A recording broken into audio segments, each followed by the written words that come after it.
Good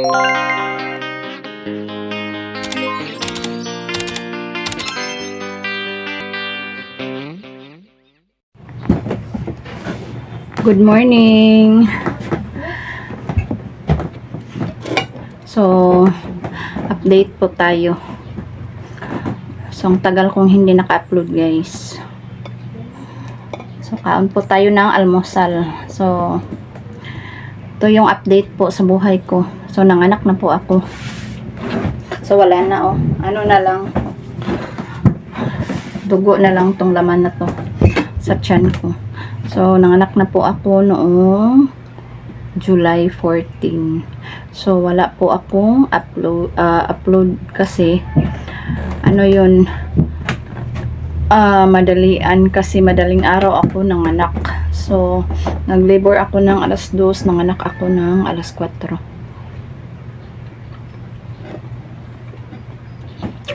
Tapos, bawal po ang camera doon. Hindi po ako nakapag-video or picture man lang kasi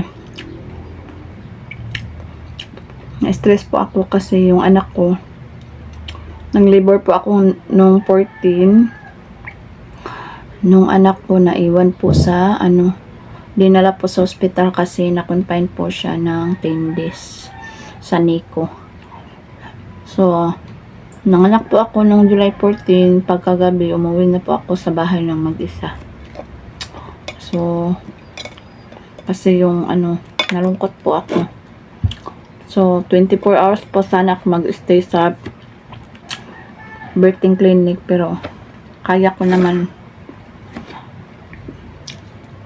So, umuwi na ako ng gabi. So, ito po yung ulam ko. Pinirito at saka bulad na danggit. Samahan po ng tsokolate.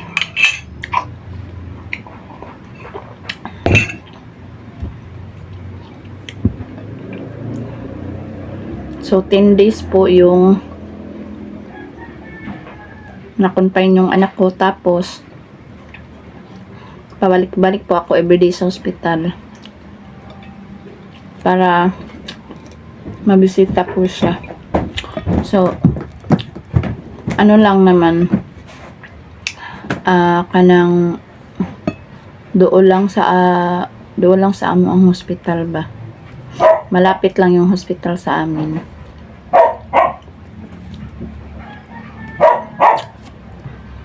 Pero first time ko to na experience na naiwan yung anak ko sa hospital nung nanganak. Malungkot.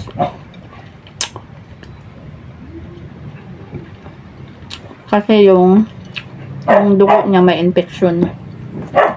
Hindi normal. So, in-antibiotic siya ng 7 days. Tapos, nung tinsukan na siya ng antibiotic, 7 days lang sana yun. Pero nagka-allergy po siya sa tinusok ng antibiotic. So, balik to 1 po siya. Kaya naging 10 days po. So, yung unang tinusok nila na antibiotic, hiningal yung anak ko. So, meaning to say allergy. So, pinalitan nila. So, pag pinalitan nila, okay naman. So, until na po siya. Naging stable po. Kaawa ng Diyos. So, kaya nga, hindi ako nag-upload kasi parang na-stress ako, guys. Nalungkot.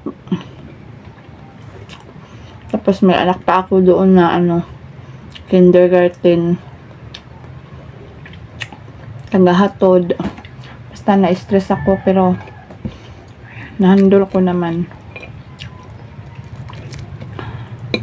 Kaya maraming salamat po sa mga nanonood pa rin sa aking YouTube channel kahit wala akong upload ba for 4 weeks ata.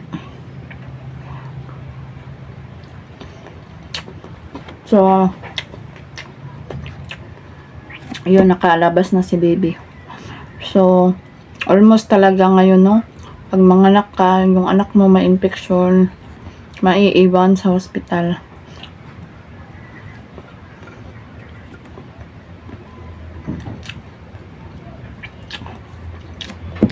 Kasi yung pag-anak ko sa kanya, nakaano na siya, nakapupo. Hindi ko yun na-explain kasi yung due date ko is July 25 pa. Pero nakapupo na siya.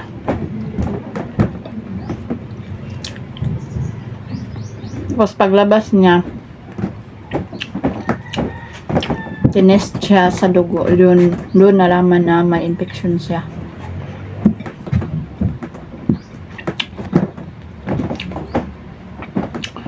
So, hindi natin ma-predict yung mga pangyayari ba. So, sa aking panganak, wala namang problema.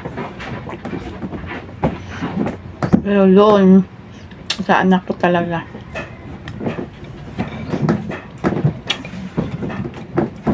So, kahit nagka-struggle kami financially,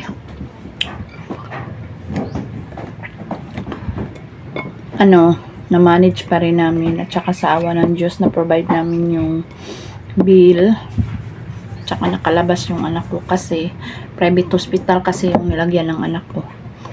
So, medyo butas yung bulsa natin, guys. Kasi no choice po ako. Kasi doon na dinala sa hospital na private kasi para maano kasi maagapan agad. Kasi kung hindi kasi sabi ng pidya niya, kung hindi yun maagapan, may posibilidad na si baby magka-sepsis. Ganun. So, God will provide pa rin. Ganun. Tsaka, may mga taong napapautang. Tsaka, think positive pa rin tayo. So, sa awa ng Diyos, okay naman. Okay naman siya. So, sa susunod na vlog, ipakita ko yung anak ko natutulog kasi. So, nakaraos din. Thanks God. So, ngayon, ituloy ko na to yung pag-vlog ko kasi hindi na masyadong busy. So, pasensya na talaga guys yung nag-abang sa aking YouTube. Wala pong upload. Sarap ng guys, o danggit. Pero, kain lang tayo ng kunti kasi may allergy kasi ako. Lalo na bagong panganak pa tayo, bawal tayo kumain ng maraming malat.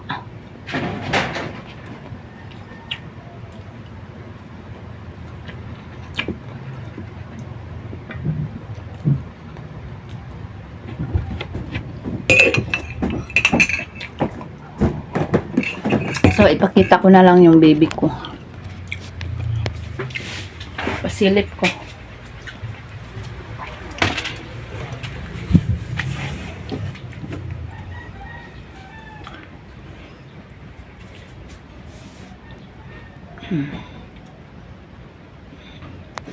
So, ayan po yung anak ko. Tulog na tulog kasi pag madaling araw, gising po yan.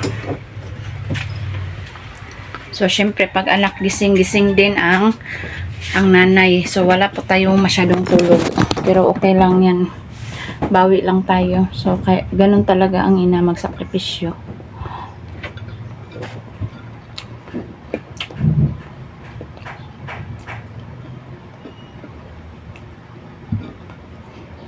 Harap.